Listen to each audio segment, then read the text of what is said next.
Exploring magnets. Reshma lives in a coastal town of Kerala and is very fond of writing short stories. Her grandmother loves listening to her stories.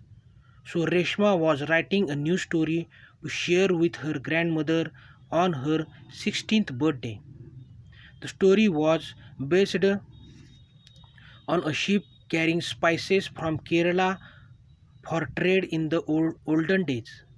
Reshma was aware that in those days the sailors used stars to find directions at night. But in her story, a situation arose wherein the sailors got caught in a storm with an overcast sky and stars were not visible. Reshma could not take her story forward as she could not think of a way for sailors to find directions. She searched for information on the internet and her school library.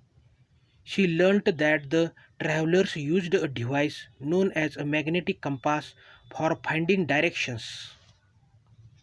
Reshma had seen pencil boxes and purses which had magnets to keep them closed. A writing board in her school also had a duster with a magnet, but she had never looked at those carefully. She now became curious to learn more about magnets and magnetic compasses.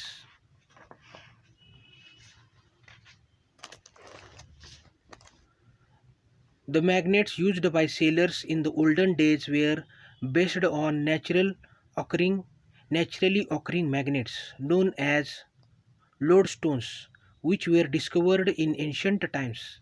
Later on, people found out that magnets could also be made from pieces of iron. Nowadays, we have magnets made of different materials. The magnets that you find in your school laboratory and those used in pencil boxes, stickers, toys are all artificial magnets. The magnets can be of various shapes, some of which are shown in the figure. Do magnets stick to objects made of certain materials only? Magnetic and non-magnetic materials. Let us explore.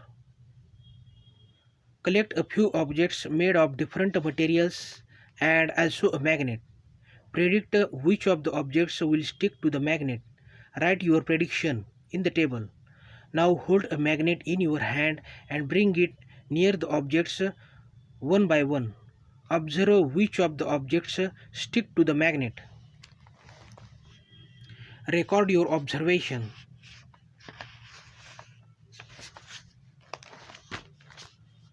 Was your prediction correct for all objects? Which materials stuck to the magnet? What conclusion can you draw? Through this activity, we found out that some of the objects were attracted to the magnet and stuck to it, while others were not. The materials which are attracted towards a magnet are called magnetic materials. The metal iron is a magnetic material. Nickel and cobalt are other metals that are also magnetic. Some of their combinations with other metals are also attracted towards magnets. The materials which are not attracted towards a magnet are called non-magnetic materials. Which materials listed in table 4.1 were found to be non-magnetic? Do all parts of a magnet attract magnetic materials equally? Poles of magnet. Let us investigate. Spread some iron filings, very small pieces of iron, on a sheet of paper. Place a bar magnet over them. Tap the paper and observe carefully what happens to the iron filings. Do you observe anything special about the way they stick to the magnet? Do the iron filings stick all over the magnet uniformly, or do the iron filings stick more at some places? we found that maximum iron fillings stick near the ends of the bar magnet, as shown in the figure, while a very few iron fillings stick at the remaining part of the magnet. If we repeat this activity with magnets of other shapes, do we get the same result?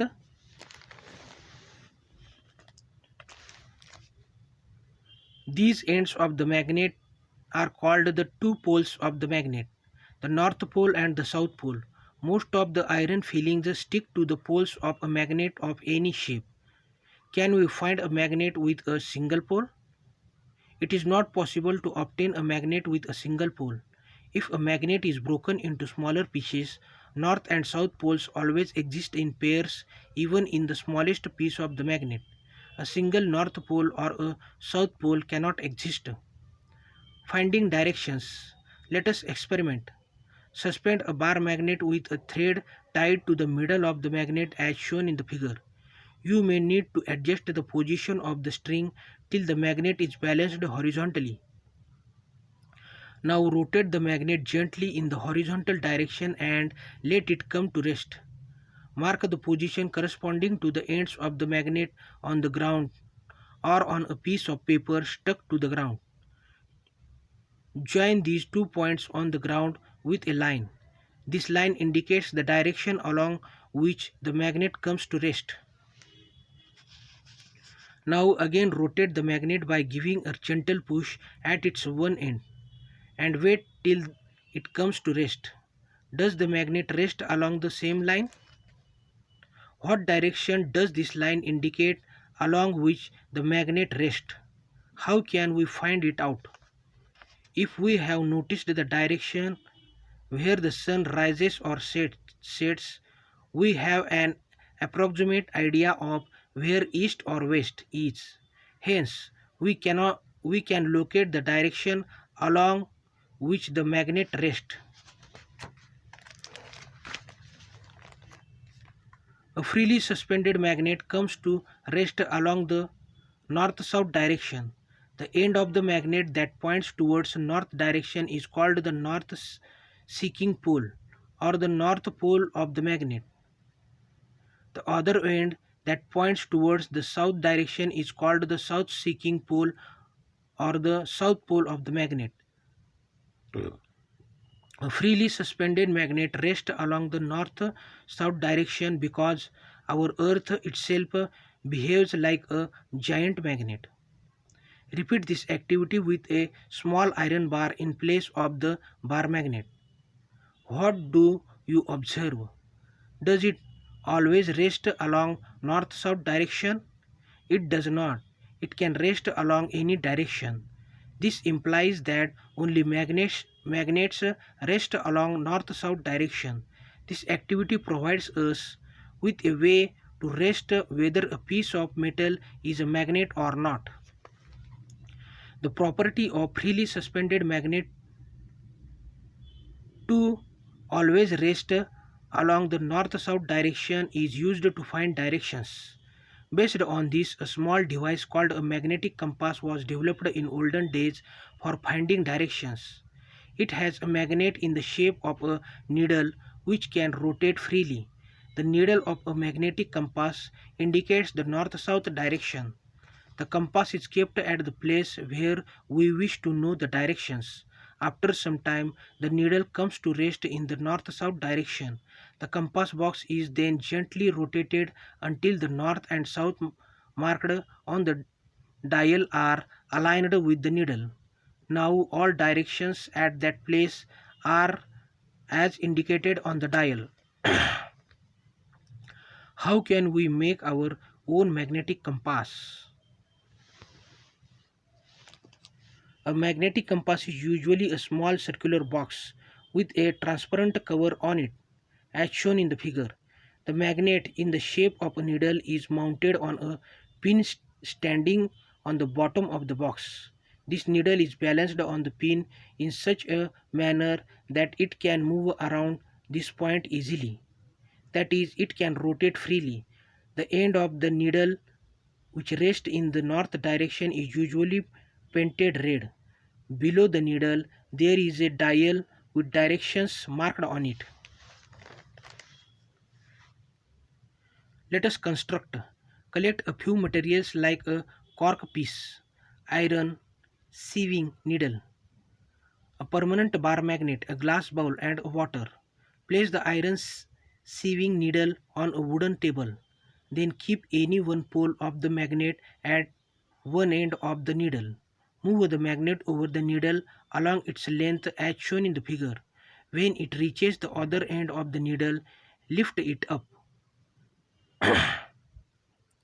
Bring the same pole of the magnet you started with to the same end of the sieving needle from which you began, and repeat the previous step. Repeat this process at least 30 to 40 times. Bring some iron fillings or steel pins near the needle. If the pins or iron fillings get attached to the needle, then that means that the needle has become a magnet. Pass this needle through the cork horizontally. Float the cork in a glass bowl filled with water, such that the needle always remains above the level of water as shown in the figure. When the needle comes to rest, your magnetic compass is ready for use. Note the direction in which either side of the needle points. Rotate the cork gently and wait till it stops rotating. Repeat this a few more times. Do the ends of needle always point in the same direction? What happens when we bring two magnets closer to each other? Much before the widespread use of the modern magnetic compass, a device similar to the compass needle made by you was used by Indians for navigation at sea. It consisted of a magnetized fish-shaped iron piece kept in a vessel of oil. It was called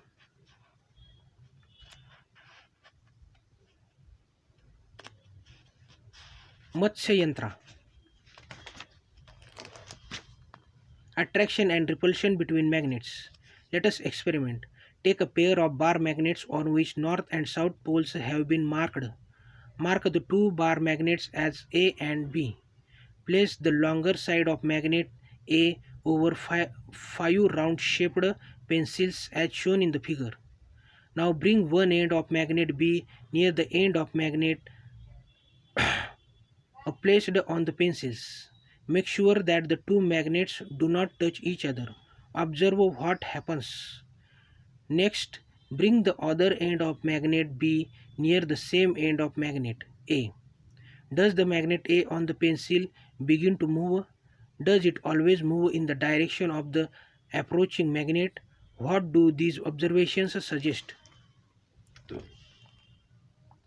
You will see that unlike poles of two magnets, that is, the north pole of the one magnet and south pole of another magnet, attract each other. The like poles, that is, either the north poles or the south poles of both magnets, repel each other. Repeat the activity by using an iron bar in place of one of the magnets. What do you observe this time? You will find that both the ends of the iron bar will be attracted by both the north and south poles of the magnet. From this activity, we find that a magnet can be identified by its property of repulsion. The compass needle is also a magnet. Will it show the same behavior if a magnet is brought closer to it? Let us experiment. Take a magnetic compass and a bar magnet. Place the magnetic compass over a horizontal surface and wait for its needle to come to rest. Now slowly bring north pole of the bar magnet close to the north pole of the compass needle as shown in the figure. Observe the compass needle carefully. What do you observe? Does the needle deflect? If yes, in which direction? Now repeat the above step with the south pole of the bar magnet. Do you observe any difference this time? When the north pole of a magnet is brought closer to the north pole of the compass needle, it moves away as shown in the figure. When the south pole of the magnet is brought closer to the north pole of the compass needle, it moves closer. Suppose we place a piece of wood between the compass needle and the magnet. Will this affect the deflection of the compass needle? Use in, Let us investigate. Repeat the first or second part of activity. Without disturbing the bar magnet and magnetic compass, place a piece of wood between them, perpendicular to the tables as shown in the figure. Observe the compass needle carefully. Is there any effect on the deflection of compass needle due to the piece of wood? Record your observation in the table. Repeat the process by replacing the piece of wood by a cardboard sheet, thin plastic sheet, and a thin glass sheet. You would observe that there is no appreciable change in the deflection of the needle when a sheet of any of the above material is placed between the magnet and the compass needle. So we can conclude that the magnetic effect can act through the non-magnetic materials. Fun with magnets. After learning about magnets, Reshma was very excited and decided to set up some fun activities using magnets at her school fair. You may try making these yourself and may also think of some more fun ideas. Can we make a garland? Magnets can move some objects without touching them. Is that not amazing? Can we take the steel walls of the maze by moving a magnet below the cardboard tray? Can we pick out a steel paper clip fallen in water using a magnet without making our fingers on the magnet wet? Will the two cars speed towards each other or run away from each other when brought closer? In some magnets, the north and south poles are marked as N and S. In some other magnets, the north pole is indicated by a white dot. Sometimes the north pole of a magnet is painted red and south pole is painted blue. How to keep the magnets safe? Magnet says store me properly. Keep me in pairs with unlike poles on the same side. Keep a piece of wood in between. Place two pieces of soft iron across the ends. Do not hit me or drop me or hammer me. Do not keep me near mobile phones or remote controls. Summary. A magnet has two poles, the north pole and the south pole. The poles of a magnet always exist in pairs. A single north pole or a single south pole cannot exist. Magnetic materials are the materials that are attracted towards a magnet. Non-magnetic materials are the materials that are not attracted towards a magnet. A freely suspended magnet rests along the north-south direction. The needle of a magnetic compass indicates the north-south direction. Where two magnets are brought close to each other, like poles north, north, south, south, repel each other, while unlike poles north, south attract each other.